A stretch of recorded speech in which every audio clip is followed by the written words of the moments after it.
Welcome to the Proven Principles Podcast, the show that deconstructs the inner workings of the hospitality industry, breaking down the tools, tips, and tricks that the world's best-run hotels use every day.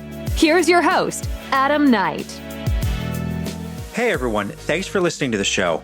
My guest today is Denis Severyuk. He's the CEO of HotelFriend, a technology company that improves your guests' on-property experience by allowing them to access hotel services through their phones.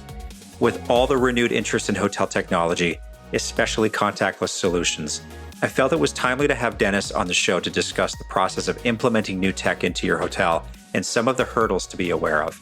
This is a huge subject, and we could probably do 2 or 3 episodes on it, but Denis does a great job of outlining the issues that his platform and others are trying to solve for, and what decision makers should be looking at before making a final call on what platform to bring into their property. Denis speaks with hoteliers all over the world, and in spite of the issues facing our industry, it was great to hear that no matter where you're located, we're all dealing with the same set of challenges. So let's just get right to it. This is episode 29 of the Proven Principles podcast, Denis Severyuk on making the right decisions about hotel technology. Enjoy. We are recording. This is, we're good. We're live. Denis, man, great to have you on the show. Thanks for being here. Thank you for the invitation. You bet. So for those listening who don't know you and don't know about HotelFriend, why don't you give us kind of your background story, your origin story? Where did you come up? What was your career like? How did you get to where you are today? Okay. So let me start from the beginning, maybe. I'm a techie. So my whole life was like playing around with computers. And that was the point where I started to study business informatics. And on this, the most interesting stuff for me was the modeling the business processes. And after that, I started to go into programming and to optimize processes. And I ended up in being a CEO of a media company. It was a pretty interesting experience because it was a switch from the usual TV stations into video on demand platforms. So a huge transformation, and ended up in a kind of nearly the same transformation from like on-premise systems for hotels into cloud systems. So, and this stuff is pretty interesting for me because there is no end, and you have huge tasks to solve, and then that's it's a kind of stuff I'm interested in. Yeah. So what is HotelFriend? If you had to give an elevator pitch on what the company does, what would that be? It's an in-stay solution for hotels. Okay. So I tried to solve a solution for the guest to order as quick as possible a beer on the place where you are. So okay. On a bar or on a room or somewhere else. And using the phone. So not waiting and not crying for everybody to bring it. Push the button, bring me the beer. That's the issue I had a lot of times. Was never solved, and that's what I wanted to solve. And starting this one, it wasn't that easy because the infrastructure of a hotel is huge. We developed a lot of features and become a huge company with a lot of products because features ended up in being a product. Yeah. How did the idea come to be? Were you sitting in a hotel one day and just had trouble interacting with the staff and getting something to your room, or was there something else involved that made the idea crystallize and come to life? It's an awesome question. It's a combination.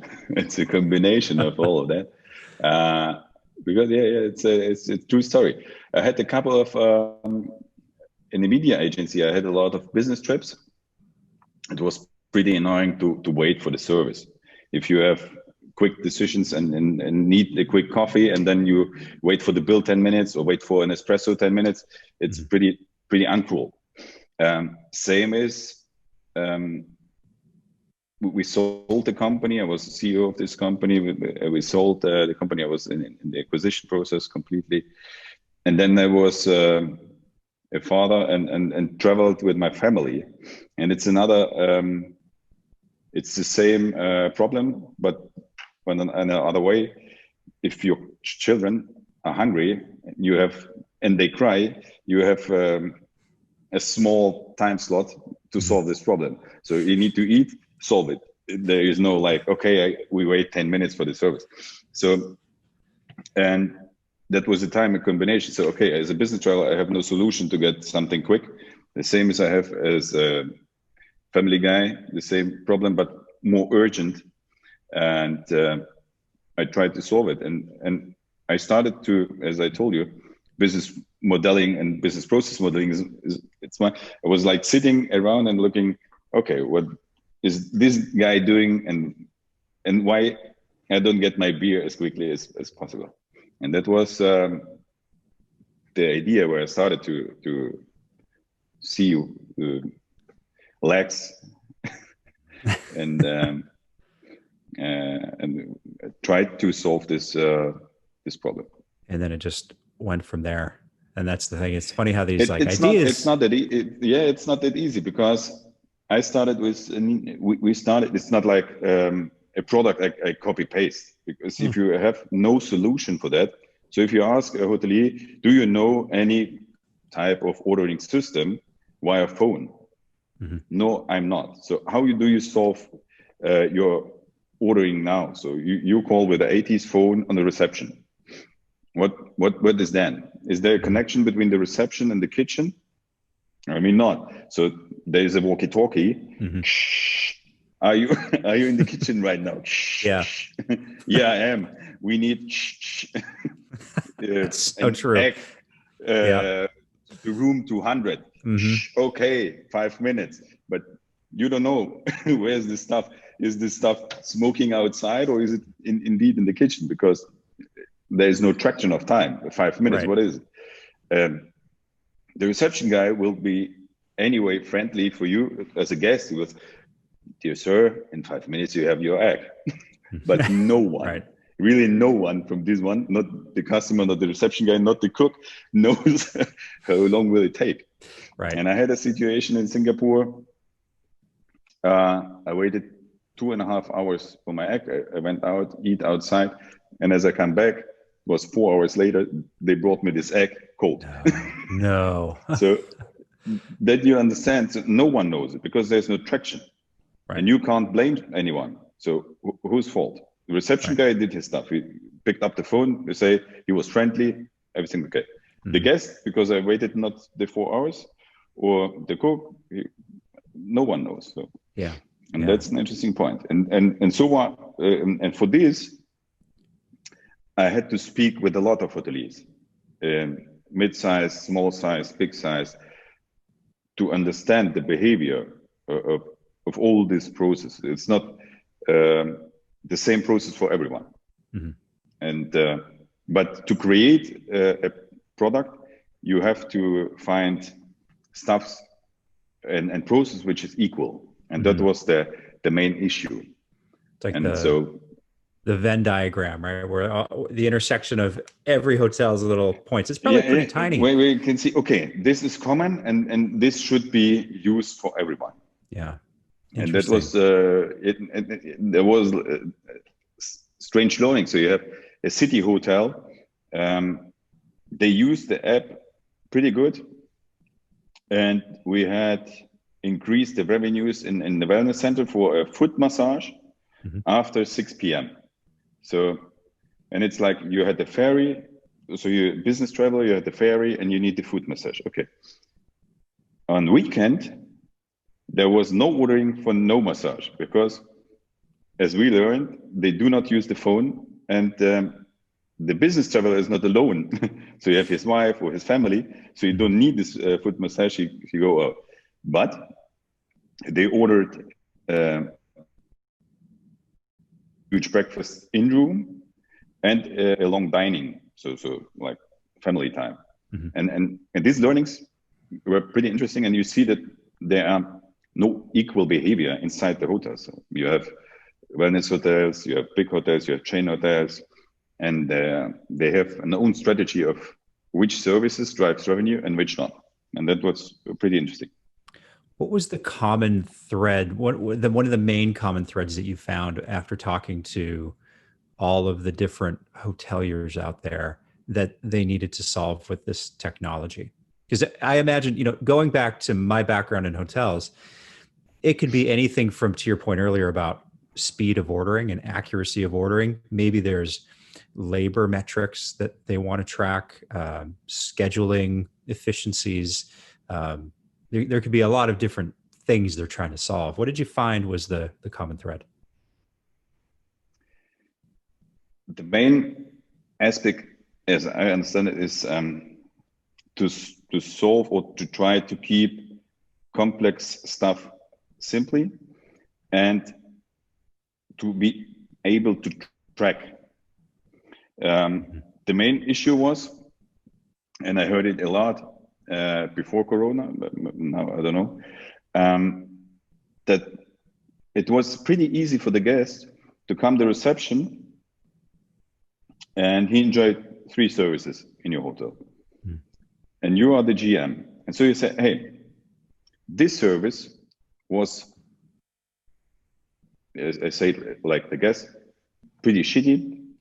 This one, even so. So your hotel, I have 2 solutions for you now. Give me a discount of 20% and I forget it. Or I go and review your hotel with 1 star and write this and this shit about you. So are you okay with that? As a GM, you have nothing to put against. So you don't know, okay, is he right? Was the service not okay? Was it really late? He ordered macaroni with parmesan and I don't know, with tomatoes. And he said, we have no tomatoes and you can't prove it. And that's the point where you need something, a tool, which could give you an answer and say, hey, do it. You lie. So, and that was pretty common.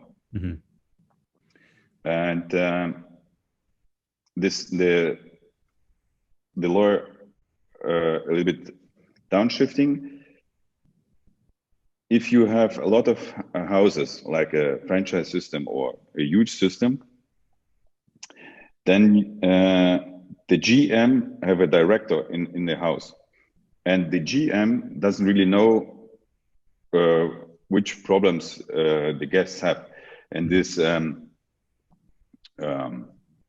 guest success, how they call it, success, customer service, guest desk, where you can go and as a guest and tell them what's wrong.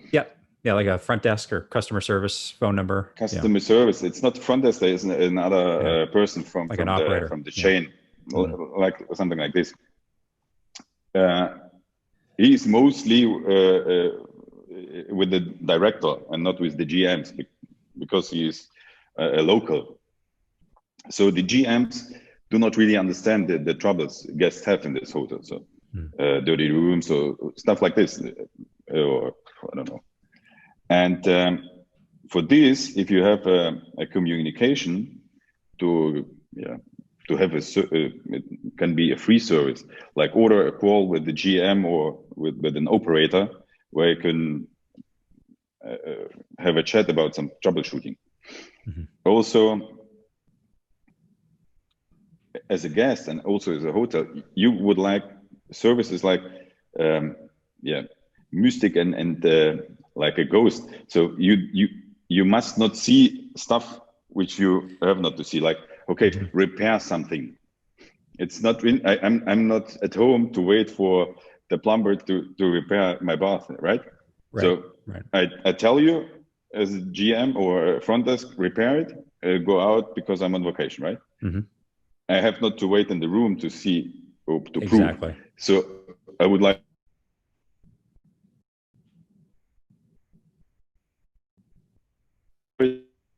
It's not my problem because I pay as a guest for a service, right? Yeah. And this stuff is common for everyone. So everyone have troubles inside the hotel, and it must be as calm as possible and as easy as possible that the guest is not annoyed and say, okay, they're solved, and I'm happy. It's funny that you're absolutely right. Those issues that you're trying to solve are common across the world. Every single hotel battles with those issues one way or another. And, right now, there's such a push to get technology into hotels in varying forms, solving various different kinds of problems.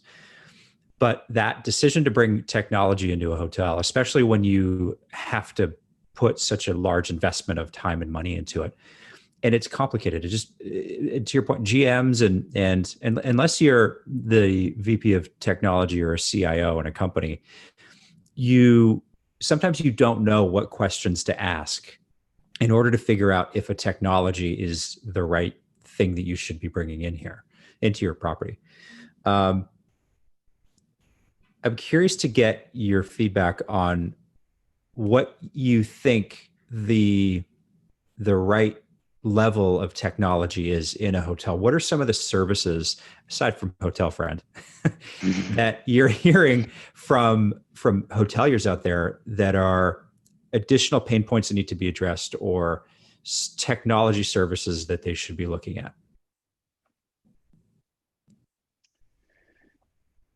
It's an awesome question. The landscape is getting not small but huger. So you have, if you see the 80s or 90s or the 2000s, it was like there was an island. It's like a solution.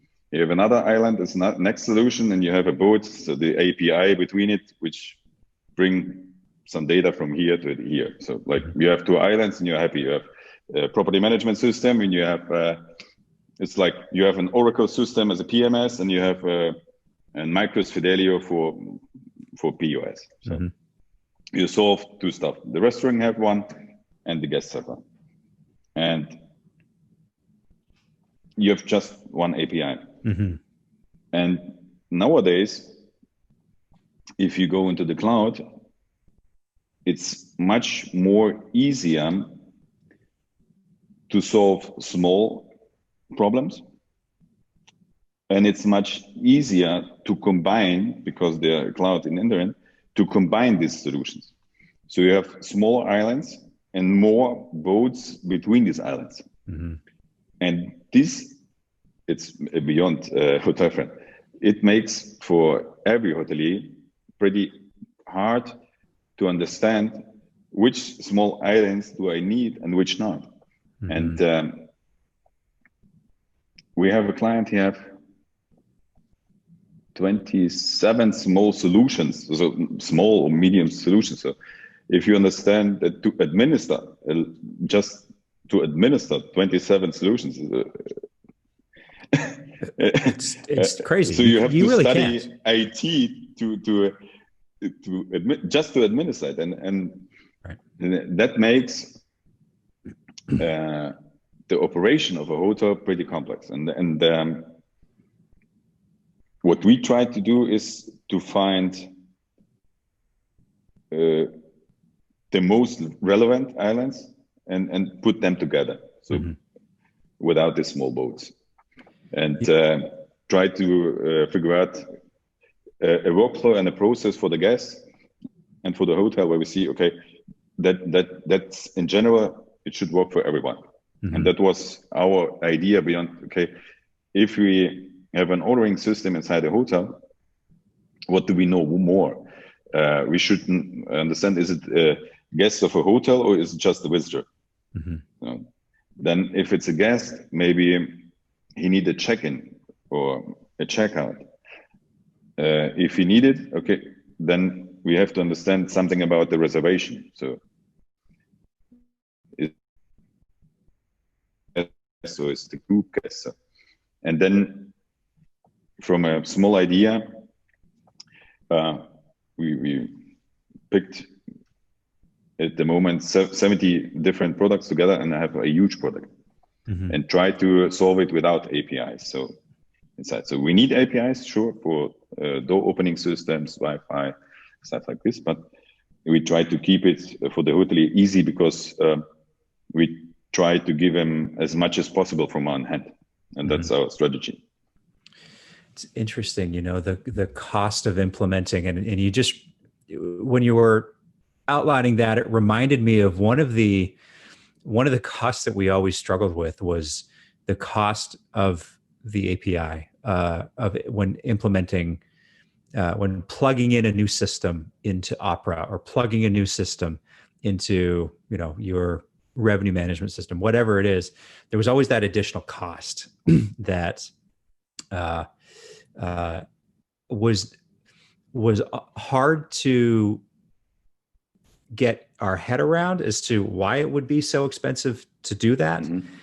And oftentimes the process of getting that set up slowed implementation down to the point where, it could take what should only take a few days or maybe a week or two could take months to get put in place and then roll it out. And so, when you're outlaying all of this cash and you think that there's a strong value proposition of bringing this technology in, you're solving these problems, you've trained your staff, and then you just sit and you wait. And then, if it keeps getting delayed, then you have to retrain everybody and you have to sort of get the energy level back up about these platforms.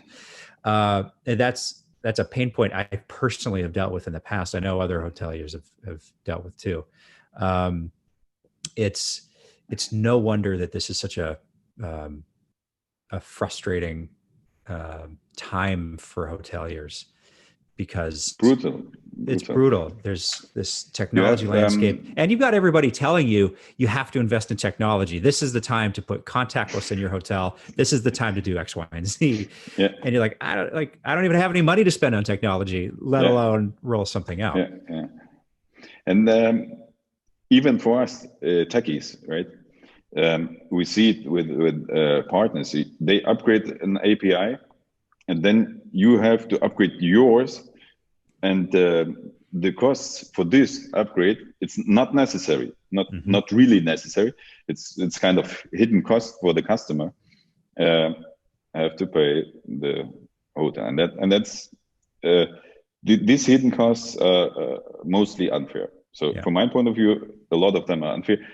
It's a kind of an old-fashioned business model to long live the API upgrades. But it's not fair and not customer friendly. Do you see that changing?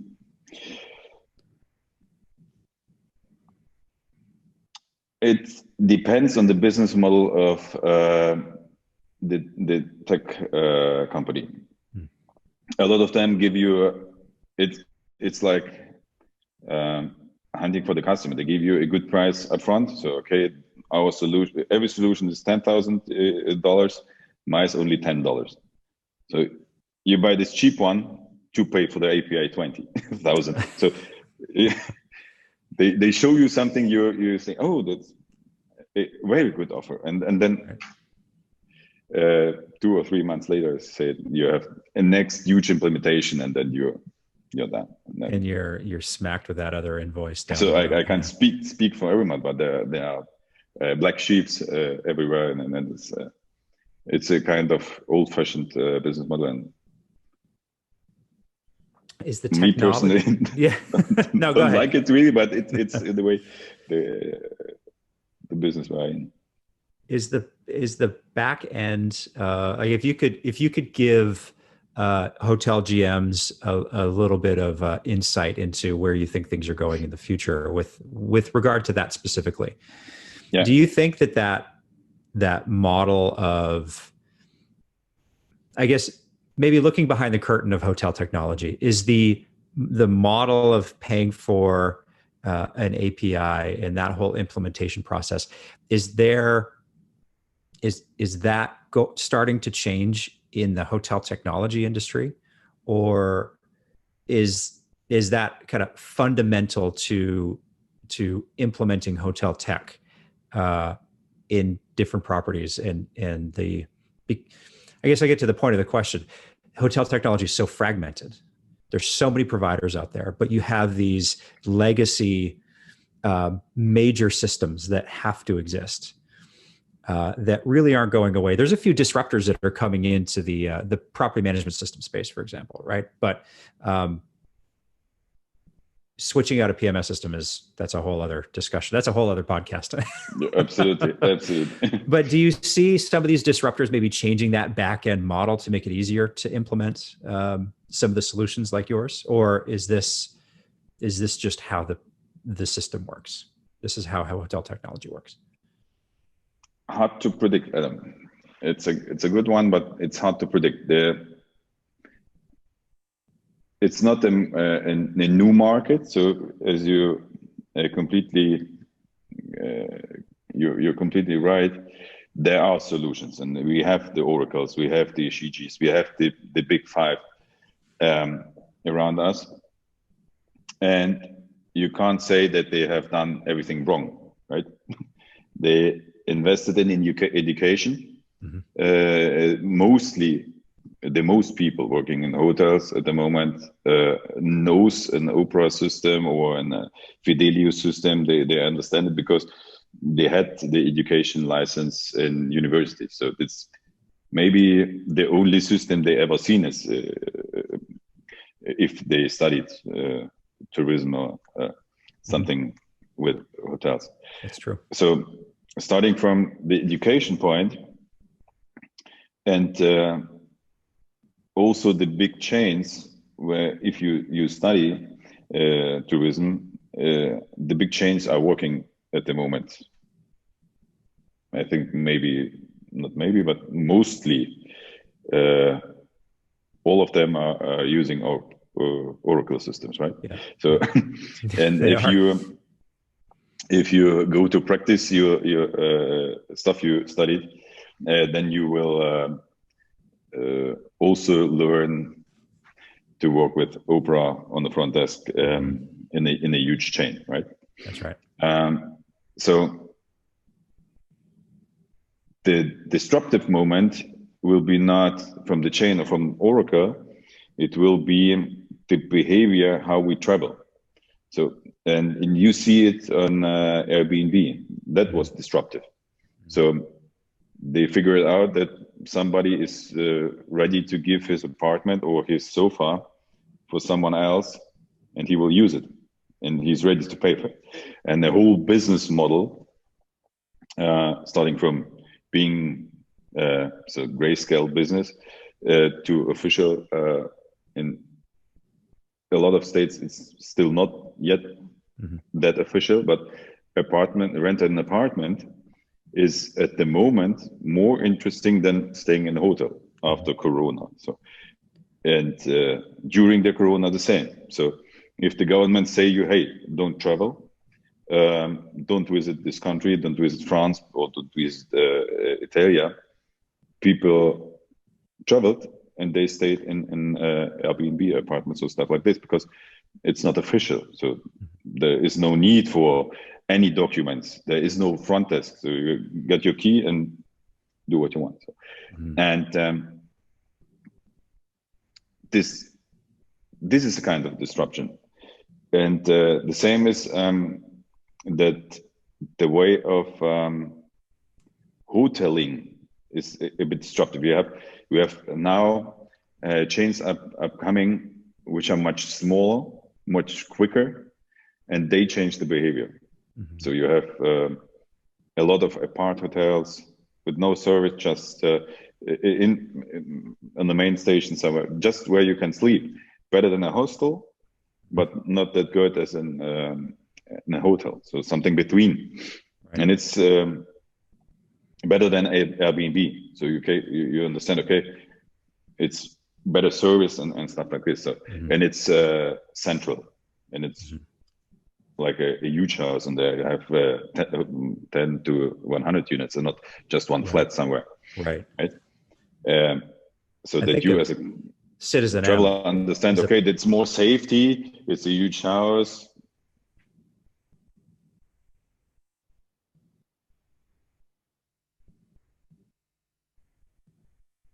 We have a connection issue. Yeah. Yeah. Now you're back. Okay. Sorry, I didn't get your question. What I was saying is Citizen M is a brand that comes to mind that's doing exactly what you're talking about. That they've better than an Airbnb, not quite a full service hotel.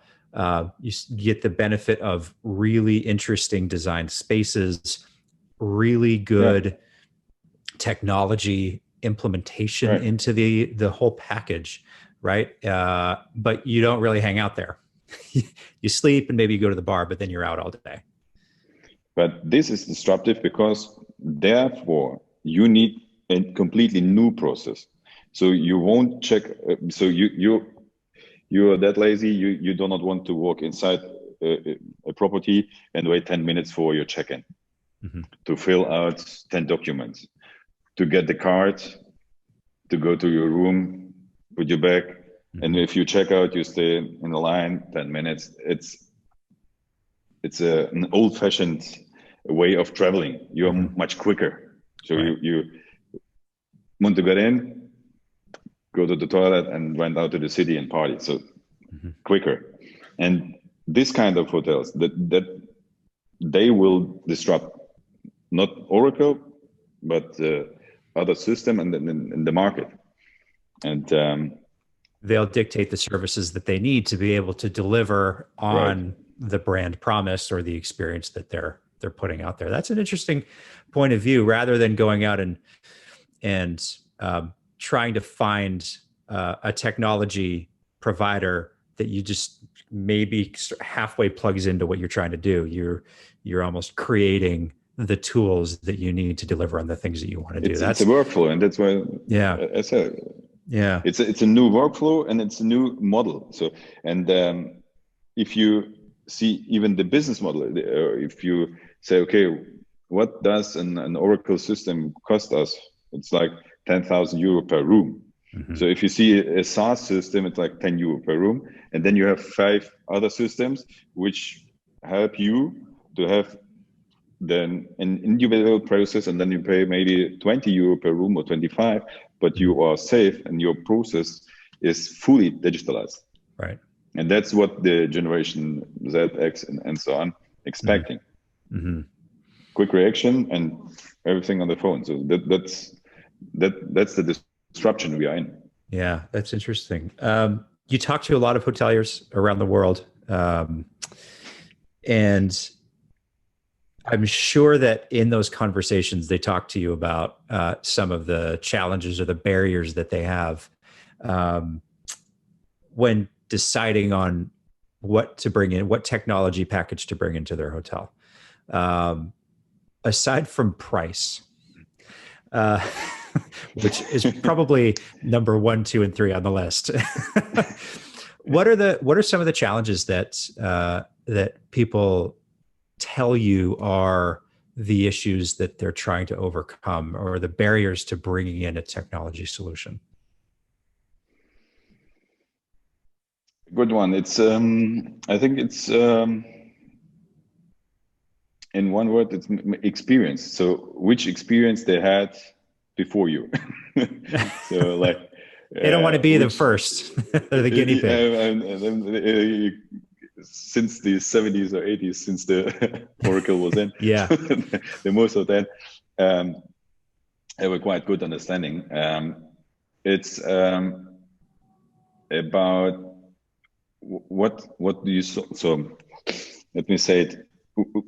If they had bad experience, then they try to solve the bad experience first. So beside the price, how complex it is, where is your call center? Is it in India and I can reach them only 1 hour a year? So or less. So how hard is it to get customization, because you have several processes you would like to adopt. How many APIs could you provide in what time? So most of them are planning upfront. So, and then they try to figure out, can we have our solution, which is customized in that amount of time? If yes, then we are in. If not, then okay, we try to solve it by our own. It's the first point. The second one is, I call them like, they're afraid to switch on the computer because they do think it's a bomb or would explode if I push the button. So these guys, it's quite hard to talk with them because they have a business model architecture in their head. Like, okay, we have a profit center. It's a 80s phone. So people pick up and call from America to Europe, and it brings me $1 per minute. It's a very fantastic business model in the 80s and 90s maybe, but at the moment, everyone has a smartphone and call via Skype, Zoom, and so on, free. So I believe, maybe I'm the only one, that this business model will not continue unlimited. So you have to find now a solution for you, which will adopt, and if this go down, something must go up, so to have the same revenue level. And for this, you have to experiment. And if you are ready to experiment, then you have a chance. If not, then it's pretty hard. Yeah. And there we had a lot of learnings, even so with the concierge stuff, in-house sales. They opened up a shop for towels and stuff like this, branded, and people stopped to steal them. They started to buy because it was very nice design with crown and pretty cool. They had good prices, and you can order it and have it. So at the beginning, it was not that much, but afterwards they had good revenues for that. The same was with he had a restaurant, and he craft beer, own beer, and you could order it and have one home. So pretty cool. Yeah.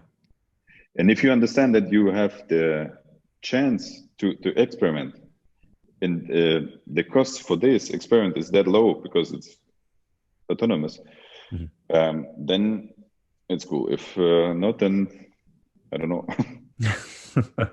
So you have to adopt. It's the same. We have some hoteliers association. The only mindset is to kill Airbnb.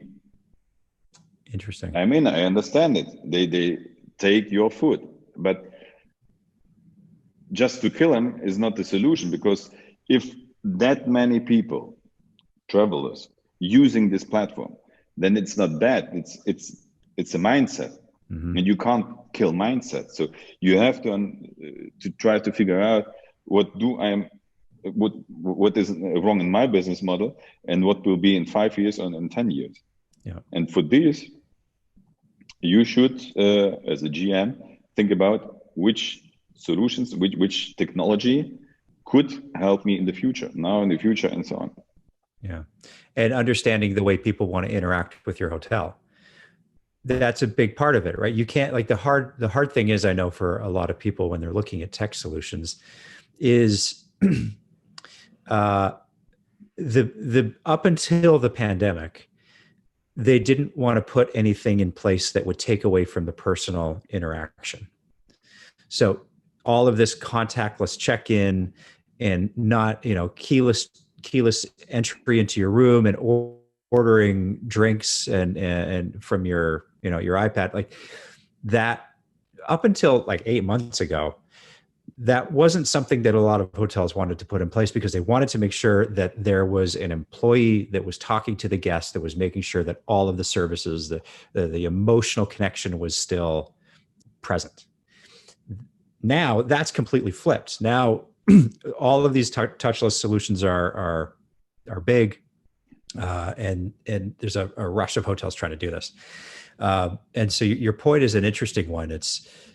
It's not that you can necessarily read the tea leaves and predict how things are going to go in the future, but if you look at what's going on around you and you see, to your point, Airbnb is being successful with these particular things, how can I take what Airbnb is doing and implement that into my business? And so maybe I can fish in their lake and try to get some of their guests to come back, because I can speak to the things that matter to the people that are staying over there.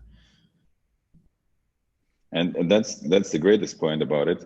If you see the workflow on Airbnb, it's seamless. Mm-hmm. You have the platform you book on, you have the check-in, you the same platform, you have the invoice on the same platform, and you have the in-stay stuff on the same platform. Mm-hmm. So it's seamless. If you see just the big five, hotel. So if I would like to travel, I go to Google. So it's a platform, nothing to do with travel. I go then to an OTA, let me say booking.com. It's the biggest one. I book there. It's two different data sets. Why I decided to go to Seychelles, no one knows. It knows only Google. Why I booked on Booking, no one knows. After this booking goes into the hotel, let me say Oracle system, they get a virtual email address from Adam. It's like crypto@booking.com. No one knows you. So the Seychelles guy becoming the email with the reservation does not know that you searched this hotel maybe 2 weeks or so, because you wanted the decision, okay, Seychelles, is that pretty? I have to visit this. And afterwards, if you checked in, the guy on the beach bringing your towel knows even more nothing about you, not even which country you're from. And that you search for him on Google to stay because someone wrote a review that you have the best towels on the beach. I don't know. So it's so true. Five huge systems. Mm-hmm. And that's what Airbnb done right. It's seamless. You have one platform, you search for experience, you find an experience, you find a flat, you have your PIN code, you go and that's why what we tried to copycat for hotels. That's the after we had the in-stay, we grow, and that was the main idea. How could we provide a marketplace where someone can search for something you like, book it, be a guest in the reservation system in the cloud, and then the guy on the beach knows that, Adam, here's your Cuba Libre, because we know if you get this towel, Cuba Libre is for you free. Yeah. And this behavior, that's kind of cool, big data and a little bit artificial intelligence. Yeah. And that's a cool one. That should be a seamless one. And at the moment, it's not possible because the strategies behind the hotels are completely different. So Airbnb, you have one provider and he brings the guest. In hotels, you have a channel manager for 10 OTAs. And we have clients that do not even use OTAs because their hotel, the main issue of their hotel is they are in the near of a huge factory. And if the factory do some training, they invite 200 guests from worldwide, and their hotel is full. So they even do not know how to sell inventory online because they're living complete offline from the factory. So strategies are completely different, and there are too many strategies behind hoteliers' life, and that makes it completely difficult to figure out this one perfect one. To thread that needle, that's a tricky one. Yeah, it takes a lot of thought, a lot of strategy, a lot of thinking. You can't go into implementing solutions, technology solutions, without having done proper due diligence. You really have to think about what you're trying to achieve, and where the market is going and what your guests are saying before you just jump in with whoever has the best pitch deck for the solution that you're looking for. Denis, before we wrap up, I'd just like to get your thoughts on advice for hotel owners or GMs. What would you like them to know about where hotel technology is currently at or where it's going? If you could give them a little bit of visibility down the road as we come out of this pandemic, what should they be looking at?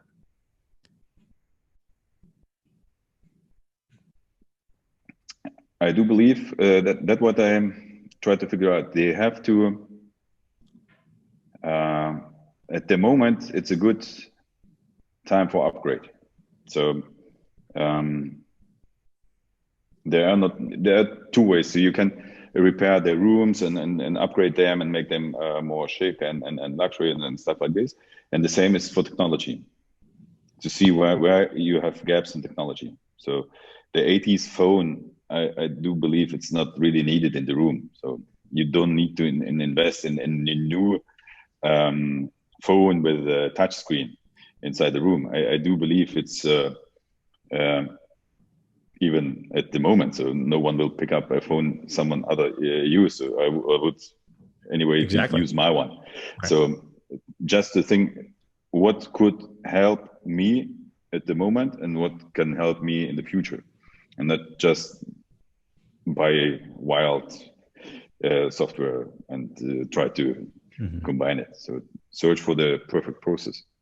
Just take the time and analyze what's my strategy for my hotel personally and for the holding, what and how will we achieve some goals, and how technology can solve. Technology can solve every problem. So it's not architecture. If you build a bridge from here to here and they don't meet, you have a huge problem. In technology, there's no problem. So we shift, move, and then it's okay. Just piece of code. So it's easier. So techies need problems to solve them, and we have to talk about, and complexity doesn't matter. And that's the main issue, is to figure out the strategy behind the hotel. What is your goal, and what you achieve with technology? And then we can talk and we can do everything. not HotelFriend, but I do believe many good technology companies are the same. Yeah. So this not what our hobbies are, to solve this problems with IT, and that's the fun we have. Nice. I love it. Denis, if people want to get a hold of you or learn more about you and HotelFriend, where should they go? I'm on LinkedIn, pretty active. A lot of people there, and Twitter, and HotelFriend.com. Visit it. Like it, share it. Call us. Yeah. Perfect.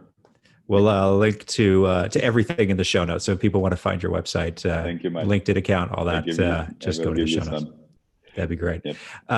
Hey, Denis, this was fantastic. Thanks for taking the time today. I think it's been an enlightening conversation, and I think one that will pave the way for a more and smarter adoption of technology in hotels going forward. So thanks for doing that today. I hope so. Thank you. Thank you, Adam. This was our episode with Denis Severyuk, CEO of HotelFriend. You can learn more about him and his company at HotelFriend.com. To see this full interview and others, you can find us on YouTube at The Proven Principles Podcast. You can also learn more about the show on our website, theprovenprinciplespodcast.com.